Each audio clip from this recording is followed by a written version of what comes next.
Helping local businesses succeed. This is a full-time job. If you are good enough to join our team, we will train you and support you. I train salespeople all over the world, and I'm ready to help you become a top multimedia specialist with the Miller Media Group. Previous sales experience is a plus, but not a requirement. But a long-term career is. Are you looking for us? Send your resume to sales@randyradio.com.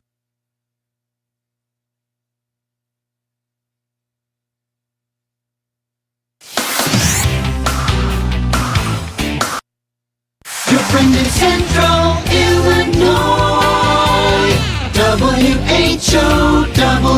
Top of the morning. Thanks for being with us. I'm your host today, Seth Lawrence. The WHOW Morning Show streams to Facebook and YouTube. It's brought to you by Peterson Insurance, your Pekin Insurance agent in Clinton. My guest in studio today is Lincoln Police Chief Joe Meister. Good morning, Chief. How are you? Good morning. Thanks for having me. Yeah, for sure. Pull that mic a little closer to you if you don't mind. There you go. We'll talk to you and folks can hear you. So, Lincoln, back to school time. You know, this has kind of been the topic among the law enforcement folks I've had on the program. How's back to school in Lincoln going? Everything's been going great. The only thing that the police department has had to deal with is new drivers, trying to make sure that they stay safe before and after school on the way to and from. Well, and it's easy around that school building because you got, what is it, Rayler Way now? That used to be Prim Road. You know, you can really, especially if you kind of wait on traffic to filter out, you can really fly down that road. I know Pulaski, that feeds right out of the parking lot there. You can really get going fast there, too. So a lot of places to really get going pretty quick outside of the high school. Yeah, and one of the things the high school did to help with traffic this year is they rerouted the traffic flow into the Circle Drive off of Rayler Way. Mm-hmm. So it's a one-way all the way around, and they have a designated exit. So interesting. It took a little bit for people to get used to it. I bet it did, yeah, for sure. I think it's working out for them. Good deal. You know, when it comes to, and I never actually thought about that until you brought it up just now, is complaints about, you know, teen drivers because, you know, again, you get outside of the school, that school zone area, and there's a lot of places to really kind of go fast. And I mean, I was 16 living in Lincoln once. I'm not going to admit how many times I might have sped through town, but I'm sure it was my share. You know, do you get a lot of complaints about kids and their driving this time of year? Yeah, we sure do. And we've been taking some measures, extra patrol details to try to curb some of that speeding or reckless driving with the new drivers who are excited to get out there and go fast. We're going to actually move a speed radar sign from an area that it's no longer needed to Pulaski Street to try to help just remind those kids, you're going too fast, slow down. Yeah. So we don't see a whole lot of those in Lincoln, but I venture to guess, in Clinton, but I venture to guess bigger communities like a Lincoln or a Bloomington. How effective are those in slowing folks down? I think they help out. I really do. You know, if a person is focusing their attention down the roadway the way they should be, you know, that when that speed sign pops up and shows them how fast they're going, I think it helps to slow them down. Do you utilize like security cameras that stop major intersections, anything like that? So that will be part of our downtown safety initiative. We started off with just security cameras around the courthouse, and then we've installed some high-tech cameras in the downtown area and some alleys that have been problematic. Mm-hmm. And one of the next phases will be intersection cameras, like license plate reading cameras. Which, really? Yeah, they help to identify stolen vehicles, vehicles with warrants attached to them, things like that. Mm-hmm. They just notify the officers who are on duty, hey, there's a stolen car here at Kickapoo and Keokuk. Okay. Tell me, those cameras are. Tell me about that initiative a little bit. I haven't heard about that. What's going on there? So, myself, the mayor, and a few of the council members kind of spearheaded this safety initiative due to some problems that were happening in one of the downtown alleys in particular. They've helped to solve several crimes that have occurred in the alleys. Like criminal damage, graffiti, some bar fights, things like that. Yeah. So now you mentioned to me before we got started, you wanted to talk about the camera registration. Is that what this is, or is that a totally different thing? That's a totally different project. I kind of stole it from another police department. I was doing some research, and I found a camera registration program where citizens could register their cameras with the police department. it doesn't give the police access to their privately owned cameras, but it just lets us know that they're out there. So if a resident of Lincoln wants to register their cameras with us, what we do is we build an interactive map showing where in town the cameras are, and that alleviates long canvases where we have to walk the streets and alleys looking for these cameras. Yeah. We just know right away where they're at, and we can call the owner and ask for permission to get some video if there was a crime that occurred in their neighborhood. Yeah. How instrumental has that been in solving crime? It's been huge. So I think this is really going to help out with those property crimes like burglary and theft, some of the break-ins and things like that. We've used cameras. It's really every week that we're using somebody's footage to help solve a crime. Yeah. How does one get that ball rolling? I mean, can they do it online, or do they have to call the police department? How does that work? No, it's available online at the city website. It's actually right on the first page, lincolnil.gov. They can print out the forms and just drop them off at the police department or mail them in. And that's it. And then, so if you ever need access to that camera, how does that process happen? A detective or an investigator will just give that owner a call and request permission. And that's pretty much it. It's a pretty simple program. Yeah, easy enough. Yeah, and just again, kind of going back to your initiative about installing security cameras throughout the community. This is just kind of another access point to, okay, maybe we don't have a security camera on like a Illini Drive or something like that, but somebody's got a Ring camera, or 2 or 3 people have a Ring camera in that neighborhood. You can go ahead and tap into that if you think something suspicious was in that area. Right. Yep. That's the whole idea of the program. For sure, for sure. Back to the initiative with the city. You mentioned it's kind of a phase program. What's next? What's your vision with that? So we're going to expand the downtown cameras to the west to begin with. Right now we've got the whole downtown square covered, both ends of the alley of the 100 block of South Kickapoo, and then we'll move to Chicago Street next and cover some of the areas over there that we've had problems, and then likely move around to the arcade area, which is the south side of the courthouse. Sure. Will that extend to major intersections like, I think of like 66 that runs out there, Lincoln Parkway, not Lincoln Parkway. What's the one that goes out to like Walmart, the new car Woodlawn Road. Woodlawn. Yeah. Do you envision stuff out there eventually? Yeah. So one of the phases, when we reach the phase where we do the license plate reading cameras, we'd like to cover the entrances and exits into town.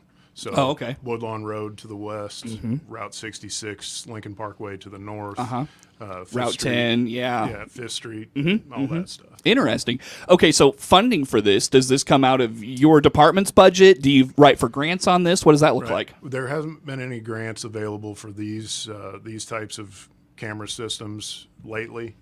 So the city's been allowing for us to budget city money to pay for this program. Oh, wow. And that's probably why it's phased in. Right, exactly. So each year, a new phase. What is the, in terms of the technology that these cameras have, what are some of the benefits? What do you like about what these offer? So they recognize the difference between humans and vehicles. They can even search for certain colored, say, clothing. If we want to Really? look for a person with a red shirt and blue jeans, you can enter that into this program, and it'll show you every time a person with a red shirt and blue jeans has been by that camera. That's impressive stuff. Yeah. That's really neat. When it comes to kind of like accessing that, I mean, are you able to just do a simple search for car type and it'll show you all the cars that, like how detailed, I guess, can this get? Or like how easy is it to find things, if you don't mind? It is pretty easy. I'm not the most tech savvy person, so what's good about the program is that I can reach out to the supplier and they can do a search for me. Oh, no They're kidding. They're way better at it than I am. Okay, okay. And this program has been made available to dispatch, and then it's up in our computer screens in the patrol room. So the officers, the dispatchers have immediate access to see what's going on in those areas. Yeah, so kind of maybe weird question, if you will, but let's say something happens in Clinton, suspect flees, goes west to Lincoln, and maybe they're suspected to be in the downtown area or, where these cameras would be. Can say Chief Lowers say, hey, Chief, I've got a suspect that might be in your neck of the woods. Can you do a search on your cameras, see if we got anything? Absolutely, and we can even make it available to another police officer or police department. It's all cloud-based, so... Oh, wow. Yeah. Interesting. How about that? Well, Chief, before we go to break, again, Lincoln Police Chief Joe Meister in studio with us here for this morning.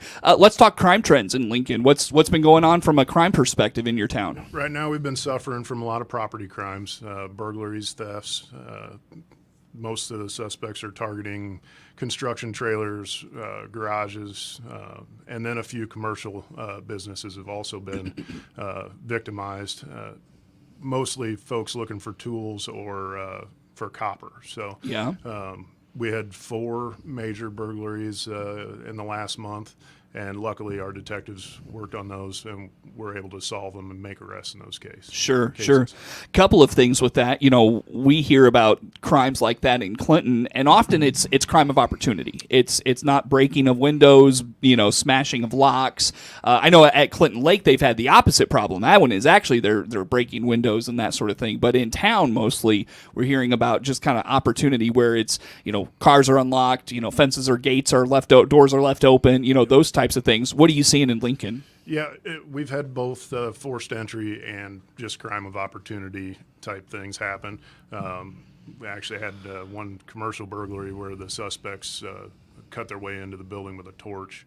But like it's always said, make sure that you're secure in your vehicles, your garages, lock your doors, or you're very likely to be victimized. Yeah, it decreases your likeliness of being a victim at that point, right? Yeah, and installing things like security lights around your garage or where you park your car, that really helps to deter those crimes as well. For sure. Chief, when it comes to detective work, a lot of times experience plays a big part in, solving crimes like you're talking about. Speak to your detectives and their experience. Absolutely. Both of our detectives are nearly 20-year police officers, and one is a sergeant as well, so he leads the investigative unit. Okay. Both these guys have a great amount of experience in investigating a variety of different crimes, from violent crimes to property crimes. Nice. And then we also employ a full-time narcotics investigator. Oh, no kidding. Yeah. Is that an issue in Lincoln right now? Absolutely. It always has been, but they're making a lot of headway on the supply chain to drugs in Lincoln, and I think we're looking at curbing that quite a bit here in the future. Sure. Good stuff. Chief, I'll tell you what, let's break here, my friend. Come back with some more. Lincoln Police Chief Joe Meister in studio with us this morning. More to come with the Chief on The Morning Show.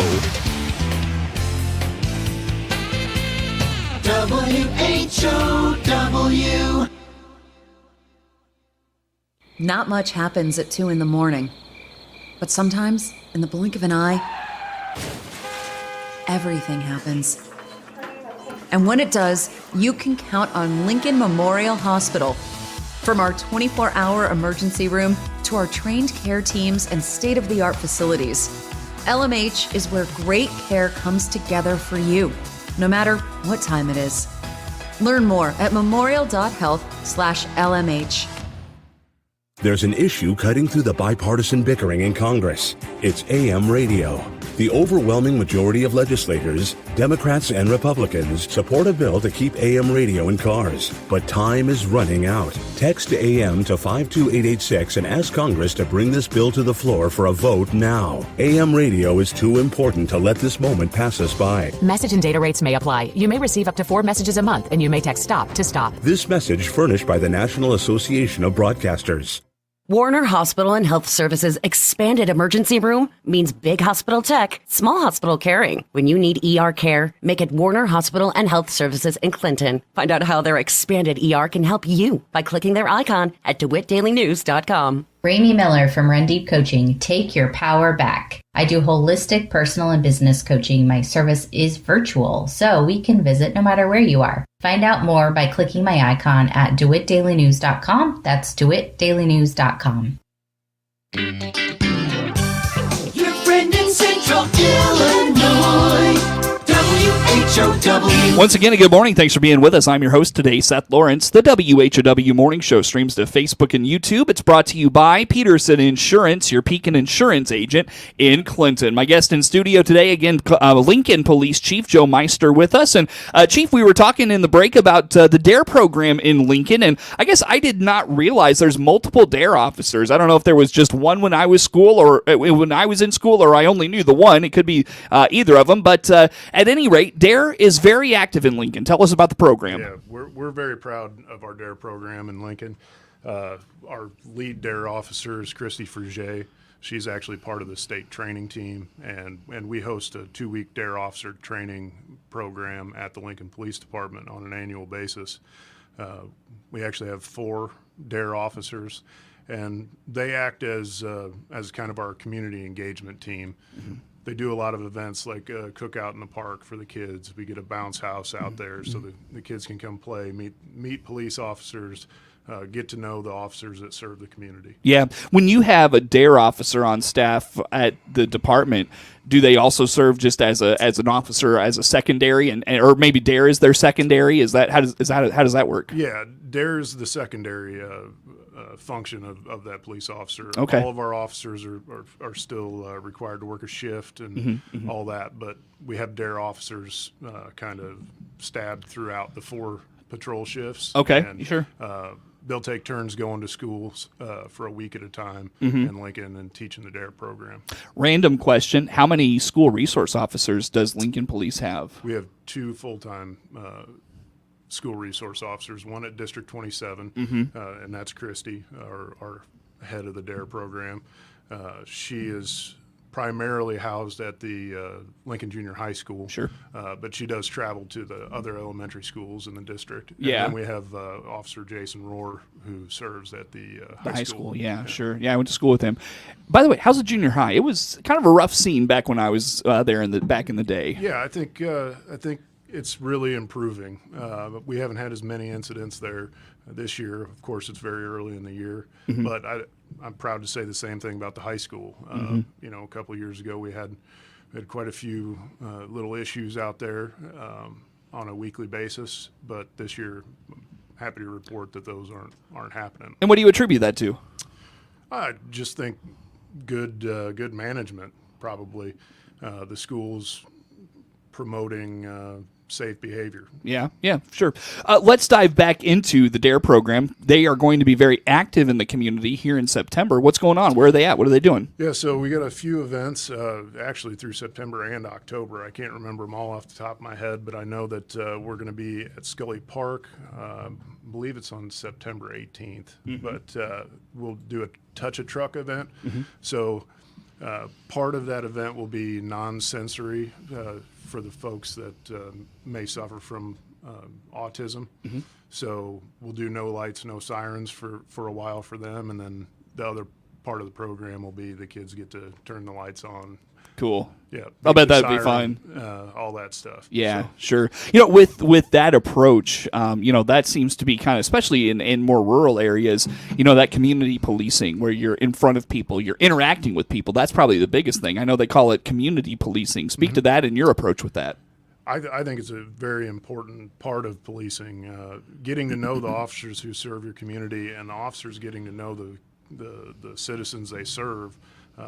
It promotes a good relationship between the police and the community, and we get our jobs done better when people feel comfortable with providing us information. So we're more effective as a police force when we're closer knit with our community. Yeah, the trust is there for sure. Not to ask you to throw your predecessors under the bus or anything, but has that always been a thing within the Lincoln Police Departments? Yeah.